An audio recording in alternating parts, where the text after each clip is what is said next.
My husband wants her back, so give me my daughter. The moment she barged into my house, Michelle blurted that out. Michelle was the wife of my son, Alex, but as soon as Alex passed away, she found another man and left the house. What she left behind in our home was my granddaughter, Lucy. I resolved to cherish the skinny Lucy for Alex's sake. It's been 4 years since then. Now reappearing in Lucy's life, Michelle argues. I am her mother, so it's only natural that I take Lucy back.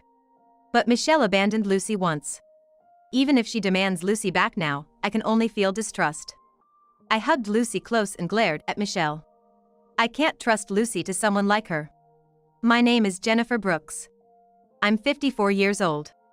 I lost my husband to an illness 2 years ago and have been living alone in this house since. It's a single-family home, but living here alone only makes me feel lonelier. My son Alex had suggested we live together, but his wife Michelle wasn't keen on living with me. Because of her overt discontent, neither Alex nor I could take the step to live together. Once a month, my son's family would come over for an overnight stay. I always looked forward to that day. Especially since Lucy was born, watching her grow up became the joy of my life. But as Lucy grew, my views often clashed with Michelle's. Lucy's a girl, so she should look cute. Saying so, Michelle dressed Lucy in frilly dresses. However, Lucy, being a lively child, expressed that she didn't like dresses. I wish I had clothes that are easy to move in like everyone else. I understand. I repurposed pants that Alex used to wear as a kid and gifted them to Lucy. Lucy happily changed into them. The colors made them look a bit boyish, but Lucy was delighted. Swinging her ponytail, Lucy smiled. Thanks, Grandma. That's all right, honey. I'm just glad you liked it. I was relieved seeing Lucy's expression. But when Michelle saw Lucy in pants, she was entirely displeased. Lucy! What are you wearing? It's embarrassing for a girl to wear pants. But Grandma made these for me. Lucy responded, on the verge of tears. At that moment, Michelle shot me a furious look. Jennifer! Please don't meddle. Meddle? She just wants to play comfortably, what's the harm in that? It's not okay! Michelle yelled. Lucy, scared, clung to me. Hearing the commotion, Alex, who was in another room, rushed in. What's going on? Your mother dressed Lucy in pants. Michelle seemed desperate as she appealed to Alex. Alex was initially taken aback by Michelle's intensity, but once he heard the story, he seemed rather disappointed. What? That's it? What do you mean that's it? Even you say that. No one's on my side in this house. Upon saying this, tears welled up in Michelle's eyes. She began to cry uncontrollably. Alex hurriedly approached Michelle. Okay. I get it. I'll be careful from now on, all right? Please, Mom, don't meddle too much. Lucy isn't your daughter, she's ours. Alex. It was shocking for me that Alex ended up siding with Michelle. Alex has always been a kind-hearted person, unable to overlook anyone's tears. However, Michelle continued to ignore Lucy's feelings and dressed her up in clothes of her liking. It was as if she was treating Lucy like a dress-up doll. Lucy, still stinging from being scolded, no longer voiced her desire to wear pants. Lucy, isn't that outfit too hot for summer? It's okay. Mama chose these clothes for me. I should cherish them. Saying this with a smile, Lucy was sweating profusely. The clothes Lucy was wearing were clearly not suitable for summer. I was about to say something to Michelle, but Alex stopped me. Please, Mom, don't get her upset. She makes a big scene, and it drags on. But Lucy is. I'm okay, Grandma. Lucy said with a brave smile. Shortly after, Lucy was rushed to the hospital for heat exhaustion. The doctor was shocked to see Lucy's heavy clothing. Being reprimanded as a mother, Michelle had tears in her eyes. I just wanted to dress her in the clothes she loves. I was at a loss for words hearing Michelle's justification. Lucy was the one who had been holding back. Yet, Michelle had the audacity to blame Lucy. I considered telling the doctor the truth, but thinking of Alex and Lucy's efforts, I couldn't bring myself to do it. They were both supporting Michelle as family after all. I received a message from Alex saying, I can't make it this month. Apparently, work came up on the day he was supposed to visit. I understood that if it was work-related, he couldn't help it. I gave up on seeing them that month. However, on the promised day, Lucy showed up at my house. She was accompanied by a police officer. "Is this girl your granddaughter?" She was found wandering alone, and we took her in. "Alone? What do you mean?" I instinctively asked. Pouting, Lucy replied, "Mama told me to go to Grandma's house by myself." "That's absurd." I was flabbergasted. Michelle had sent Lucy out alone. Lucy was just 6 years old. Beyond getting lost, what if some stranger had taken her? I felt a deep gratitude toward the police officer who found her. When I called Alex, I could hear the distress in his voice. Even over the phone, it was evident that Alex was completely panicked. "I can't trust Michelle with Lucy anymore. Thanks for letting me know, Mom. I'll be heading home soon." "All right." That turned out to be the last conversation with Alex. On his way home after the call, Alex was involved in a car accident and was rushed to the hospital. Despite the best efforts of the doctors, Alex passed away. He was only 29. "Alex, this can't be real." Upon hearing the news, I collapsed right there. "Grandma?" Lucy came up to me with a worried look. I hugged Lucy and cried. The next morning, the day before Alex's funeral, Michelle came to pick up Lucy. "Lucy is my daughter." But I was torn about whether to leave Lucy with Michelle or not. After all, she's the kind of mother who'd let a young child like Lucy go out on her own. And if it weren't for this whole situation, Alex might still be alive. "Mommy!" Yet, when Michelle came to pick her up, Lucy ran over to her, her face bright with joy. Seeing that, I decided to let Lucy go with Michelle. But perhaps that decision was wrong after all. "Grandma." "Lucy! What happened to you? You're so skinny. What on earth?" A month after Alex's funeral, Lucy, brought by Michelle, looked emaciated, like a different person. "She's been saying she's waiting for Daddy to come back. She hasn't been eating and has lost so much weight." "How could you let her get this skinny?" I glared at Michelle. There was a defensive tone in Michelle's voice. I recognized Lucy's clothes. They were the same ones she was wearing when she came to my house alone a month ago. Come to think of it, Lucy didn't show up at the funeral, and I had been worrying about how she was doing. My worst fears had come true. I thought maybe if you cooked for her, she'd eat happily. "She's more attached to you than me." "What are you talking about? You're her mother. This is so irresponsible." I reprimanded Michelle. Michelle looked down, her eyes sulking. "Anyway, you should stay at my place tonight." "Lucy, is there anything you'd like to eat?" "Curry and rice," Lucy replied in a feeble voice. My heart ached hearing her soft tone, but I nodded in agreement. "Curry it is, got it. Well then, Grandma will make some curry for you tonight." "Okay." Lucy finally showed a smile. Michelle was still sulking, looking out the window. The next day, both of them are gone. I wonder if they went home. I pondered with a tilted head. Leaving without even a goodbye, Michelle is so thoughtless. I was a bit annoyed, but my frown quickly turned into a wry smile. It was a joy to spend time with Lucy after so long. But to see her lose so much weight in just a month. Her clothes were wrinkled, making me wonder if she had been denied a change of clothes. Then, at that moment, "Grandma, Grandma! Lucy!" Hearing Lucy's voice, I hurriedly went to see her. She was crouching down by the front door. As I approached, she looked up at me. Her face a mess of tears and anxiety. "Mommy said I should live with you from now on." "What in the world?" I was overwhelmed with disbelief. What on earth was Michelle thinking? I had previously doubted whether she truly cared for Lucy. But to think she would just abandon her own daughter like that. I called Michelle. "The number you dialed is currently unavailable." Darn it. It seemed Michelle had moved out and was living somewhere else on her own. I was at a loss. But I couldn't just leave Lucy alone. She's now my only family.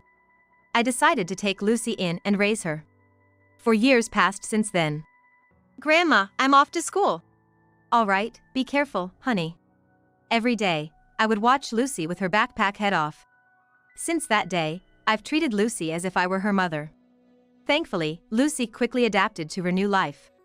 After seeing Lucy off to school, I would work a part-time shift at the local grocery store. While ringing up customers and thinking about Lucy, my cell phone rang. Handing my duties to a coworker, I answered. Hello? Is this Jennifer? My heart skipped a beat. It was Michelle, who had been missing. What do you want, calling out of the blue? Well, I got remarried. Excuse me. Unable to contain my anger, Michelle continued in her usual oblivious tone. Anyway, I'll be coming over. No thanks. I'd rather not see you. Please don't come. I made my stance clear. The call ended. However, that evening, Michelle appeared at my house. Lucy, who had returned home, looked frightened seeing her mother after 4 years. I comforted Lucy as she clung to me. Observing us with a bored expression, Michelle finally spoke. The words that came out of her mouth left me dumbfounded. My husband wants her, so give my daughter back. I glared at Michelle, holding Lucy close. What are you talking about? When I told my new husband about Lucy, he said we should take her in. I mean, I'm her mother, so it's only natural, right? I was flabbergasted. Michelle had abandoned Lucy and left. What did she think she could demand now? Lucy began hesitantly. Michelle looked at her expectantly. Lucy, it's been a while. Do you remember me? Who's this lady? Lucy questioned with a puzzled expression. Michelle was stunned. Lucy! I'm not just some lady. I'm your... My mom is my grandma here. I don't have a birth mother anymore. Lucy spoke boldly. She decisively rejected Michelle. 4 years had passed. Lucy had turned 10. She had matured mentally, and most of all, her distrust towards her mother probably gave strength to her words. That's the truth, Michelle. It's you, isn't it? You must have poisoned her mind against me. Lucy, you don't need to try and please her. It's how I really feel. Lucy shot down Michelle's coaxing tone. I used to always try and please my mother. But not anymore. Grandma showed me I don't have to live like that. Lucy said this, looking at me. Her eyes were filled with warm trust. I felt tears forming. The love I had shown Lucy over the past 4 years was genuine. She understood that. Please go away, I don't know you, ma'am. Lucy, are you serious? Michelle, you're being pushy. You get it, right? Just give up and go home. I won't. Michelle shouted like a petulant child. I promised my husband. I said I'd bring her back for sure. You can't keep forcing Lucy to deal with your selfishness any longer. Hearing Michelle's childish reasons, I finally let out my anger. I can't trust someone like her with Lucy. Lucy is my family. I will protect Lucy. Go away. You're not her mother. You're just like a whirlwind, recklessly affecting everyone around you. That's not true. She's my... Michelle continued to rant. Just go, ma'am. Lucy said, looking exasperated. If you're scared of getting scolded for not taking me with you, I'll call and tell them directly. With that, Lucy stood up and approached Michelle, grabbing the smartphone from her before she could react. Lucy! Stop! Let's see, this one, right? Hello? Despite Michelle's shrieks, the call went through. And a surprisingly young man's voice answered. Hello? Hi, are you Michelle's husband? It seemed Lucy could handle this on her own, but I took the smartphone from her just to be sure. I informed the man on the phone. I'm Michelle's mother-in-law. I heard you married Michelle. Congratulations. Thank you. He sounded rather awkward. Understandable. Dealing with your wife's ex-husband's mother would be challenging for anyone. I decided to get straight to the point. The girl who called you was Lucy. The child you've been wanting to take custody of, right? Oh, that's Lucy? His voice showed clear surprise. Could you let me talk to her a little more? If I can clear up the misunderstanding about Michelle, I think she might come with us. Misunderstanding? I chuckled. Misunderstanding. So that's how Michelle had explained it. I began to clarify the so-called misunderstanding. Michelle made Lucy wear heavy clothes in the middle of summer, risking heat stroke. She even let Lucy, who was only 6 years old, go out alone, causing her to get lost. All of these are true, not any misunderstanding. Stop it! Don't feed him lies! Michelle tried to grab the smartphone back. But I continued before she could. The reason I live with Lucy is that Michelle abandoned her at my house. After that, no word from her. It seemed strange when she suddenly contacted us now. That's not. The man on the phone was speechless. He probably didn't want to believe that his wife had done such things in the past. I sighed and said, "Do you still think Michelle is fit to be Lucy's mother?" "She's lying. She just doesn't want me to take Lucy." "That's not the point, Michelle." His voice sounded tired. "Why did you leave Lucy behind all this time, Michelle? Is it because everything your mother-in-law is saying is true?" "It's not. She wouldn't give Lucy back. That's why." "That's enough." With an exasperated tone, he seemed ready to end the call. "I'm starting to think marrying you was a mistake. Let's talk about our future together later." "Wait. Are you saying you want a divorce? You're kidding, right?" Michelle cried out in agony. Beside her, Lucy watched intently. For a 10-year-old, she had an incredibly composed and cold expression. "You should leave now, Michelle," I said quietly. Michelle glared at me, her face still in shock. "How can I leave? I'm taking Lucy with me to prove to my husband that I'm right. I've always been better off than Alex, in every way. Don't badmouth my son." My anger, which had been subsiding, flared up again. "It's not about who's right. Lucy has faced danger numerous times because of you. When she first came to my house, she was so malnourished we had to take her to the hospital. That's because Lucy wouldn't eat. Mom stopped making meals for me. I was left alone since she didn't come home." "Lucy! Don't say unnecessary things!" Michelle screamed hysterically. This woman truly only thinks of herself. That's what I thought. "The doctor said you've been neglecting your responsibilities as a guardian. If I had raised my voice back then, you'd be in jail by now." "Don't lie. That's terrifying." "What's terrifying is you." I spat out the words. I noticed Lucy shivering beside me. It was a mix of anger and fear. But before I could say anything, Lucy spoke up. "Please leave. Or I'll report everything you did to me in the past to the police." "Lucy, how could you?" Michelle must have remembered her past actions. She turned pale, got up, and stumbled out of the room. I stood up and followed her out. Only after seeing Michelle leave the house did I breathe a sigh of relief. "She's gone?" "Yes, you did well, Lucy." I was so scared. Lucy hugged me. I patted her head. She's grown taller since the day I decided to take her in, and her once too thin frame is now filled out.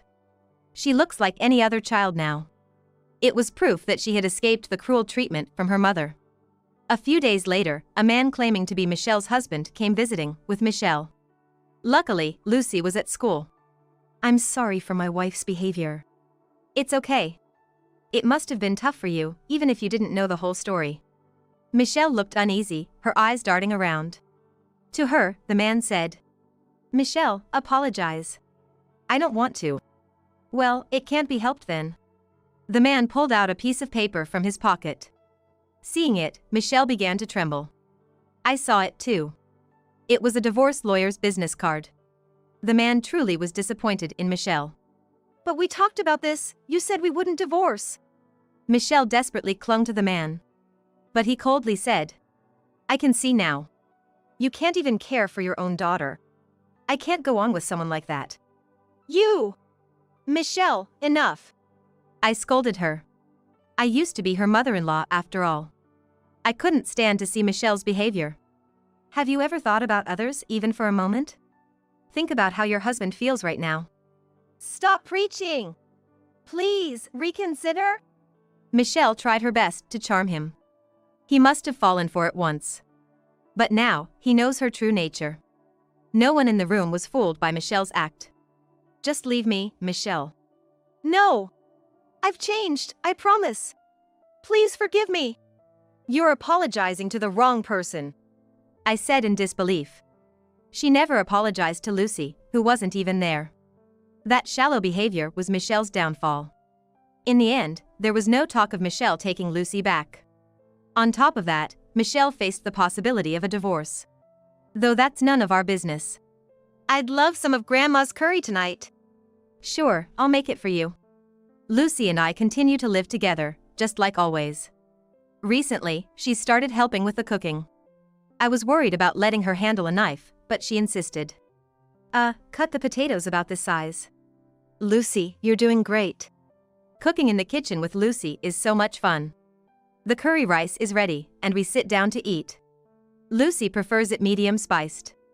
The size of the vegetables was a bit off, but it was a testament to Lucy's efforts. I smiled as I took a bite of the flavorful potato. That day, Lucy seemed more fidgety than usual.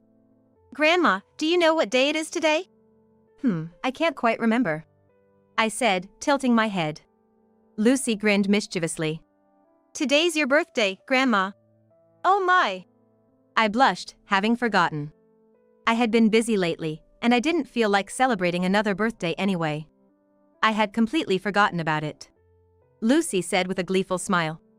You know, I wanted to make curry rice all by myself for you today. All by yourself, Lucy? I was concerned. But Lucy was all fired up. You sure you'll be okay?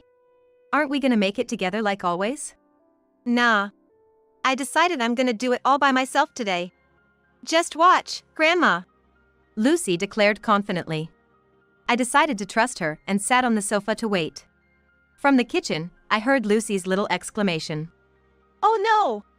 I've chopped the veggies all unevenly. What am I gonna do? Keep at it, Lucy. I decided to cheer her on from the sidelines.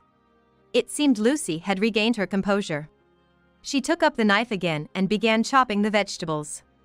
After finishing with the veggies, she began frying the meat. Soon, a spicy aroma filled our home. It's done! Good job, Lucy. Yeah. I really gave it my best, Grandma. She served the freshly made curry rice with a big smile. Come to think of it, Alex loved curry rice too. They both had the same taste in food. And Lucy's features were starting to remind me of Alex. Alex was the treasure he left behind. I'm gonna continue this journey with Lucy.